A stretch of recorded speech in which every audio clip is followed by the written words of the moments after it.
foot में रखो और फुट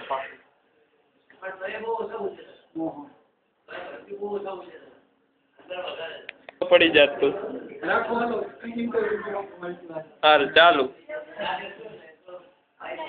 देखो देश की राजनीति कांग्रेस ने बिगाड़ी तारी तो हमारा कांग्रेस थी चालू करो सोने का पेन फील था मुझे आंख के अंदर आंसू हुआ ये अभी जो भी मसले देश में चल रहे हैं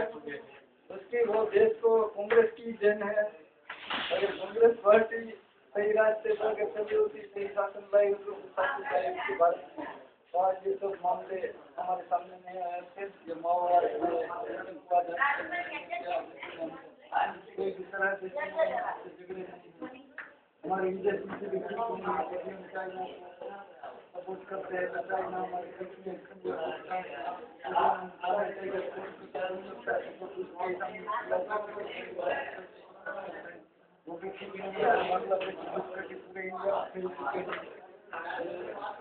क्योंकि अगर देश की